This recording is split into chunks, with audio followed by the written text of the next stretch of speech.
Le Livre du ciel, tome 19, 13 septembre 1926. L'être divin est équilibré. Le don du divin fiat place toutes choses en commun. En donnant, la justice veut trouver le soutien des actes des créatures. Après avoir fait ma ronde habituelle dans le vouloir suprême, je priai le bon Jésus au nom de sa création et de sa rédemption, au nom de tous, du premier au dernier homme, au nom de la reine souveraine et de tout ce qu'elle a fait et souffert pour que le fiat suprême puisse être connu, que son royaume soit établi avec un triomphe et un empire complet. Mais en faisant cela, je me disais, si Jésus lui-même veut et aime tant que son royaume soit établi parmi les créatures, pourquoi veut-il que l'on prie avec tant d'insistance pour ce royaume ? S'il le veut, il peut donner son royaume sans tous ses actes continuels. Et mon doux Jésus se manifesta en moi et me dit, « Ma fille, mon être suprême possède l'équilibre parfait, également en donnant mes grâces et mes dons aux créatures, d'autant plus lorsqu'il s'agit de ce royaume du fiat suprême qui est le don le plus grand que j'avais déjà fait au commencement de la création et que l'homme a rejeté avec tant d'ingratitude. Considères-tu comme une peccadille d'avoir placé une divine volonté à sa disposition avec tous les biens qu'elle contient ? Et cela non seulement pour une heure ou une journée, mais pour sa vie entière. Et le Créateur place son adorable volonté dans la créature afin de pouvoir mettre en commun sa ressemblance, sa beauté, ses mers infinies de richesse, de joie, de bonheur sans fin. Ce n'est qu'en possédant notre volonté que la créature pouvait acquérir les droits de communion, de ressemblance et de partage de tous les biens avec son Créateur. Sans ma volonté, il ne peut y avoir entre nous de communion. Et si la créature prend quelque chose, ce ne sont que les floraisons et les miettes de nos biens infinis. Aussi avec un don si grand, un bonheur si immense, un droit à la divine ressemblance avec l'acquisition de noblesse de notre progéniture qui avait été rejetée. Crois-tu que la divine souveraineté pourrait tout simplement donner ce royaume aux créatures sans être priée et sans même que personne ne pense à recevoir ce royaume du fiat suprême ? Ce serait répéter l'histoire qui a eu lieu dans l'Éden terrestre, et peut-être même pire. De plus, notre justice s'y opposerait à juste titre. Par conséquent, tout ce que je te fais faire, les rondes continuelles dans le suprême vouloir, tes prières incessantes pour que ma volonté vienne régner, ta vie sacrifiée durant tant d'années, sans connaître ni le ciel ni la terre, et dans le seul dessein de la venue de mon royaume, sont autant de soutiens que je place devant ma justice pour qu'elle puisse abandonner ses droits, et que se contrebalançant avec nos attributs, elle puisse trouver juste que le royaume du fiat suprême soit redonné aux générations humaines. La même chose s'est produite dans la rédemption.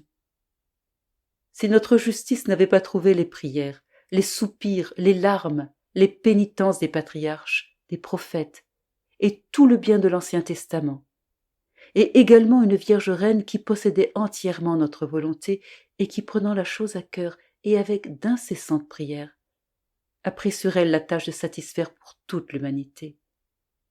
Notre justice n'aurait jamais concédé la descente si longtemps attendue du Rédempteur parmi les créatures. Ma justice aurait été inexorable et aurait prononcé un sec non à ma venue sur terre.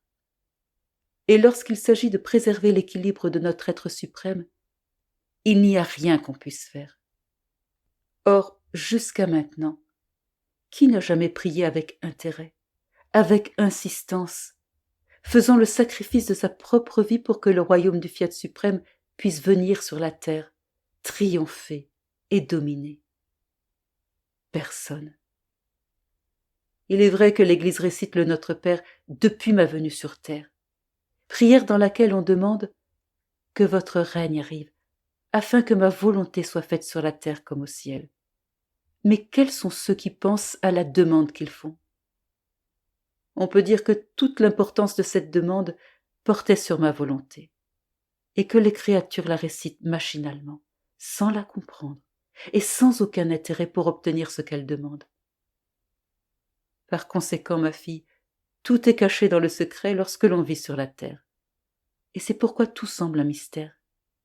Et si quelque chose est connu, Cela est si limité que l'homme a toujours quelque chose à dire sur tout ce que j'opère dans mes œuvres à travers les voiles des créatures. Elles en arrivent à dire « Et pourquoi ce bien et ces connaissances n'ont-ils pas été donnés avant alors qu'il y a eu tant de grands saints ?» Mais dans l'éternité, il n'y aura pas de secret.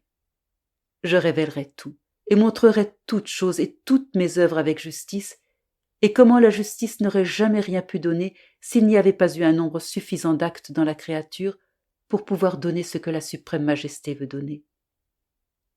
Il est vrai que tout ce que fait la créature est grâce, mais ma grâce elle-même veut trouver le soutien des dispositions et de la bonne volonté de la créature.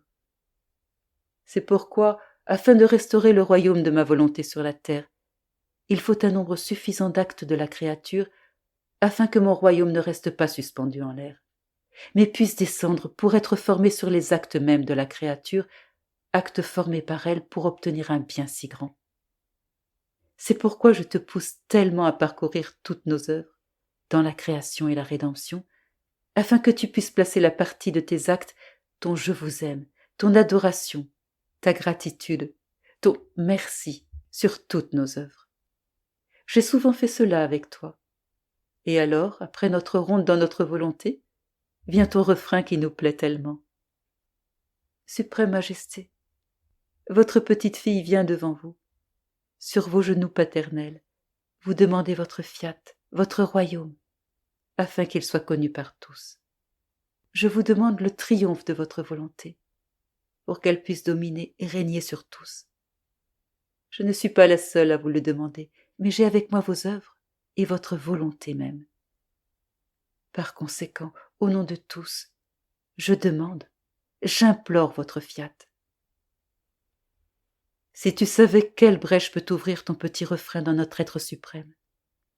Nous nous sentons priés par toutes nos œuvres, suppliés par notre volonté elle-même.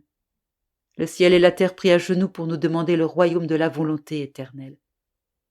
Par conséquent, si tu veux ce royaume, continue tes actes afin qu'en atteignant le nombre établi, tu puisses obtenir ce que tu désires avec tant d'insistance.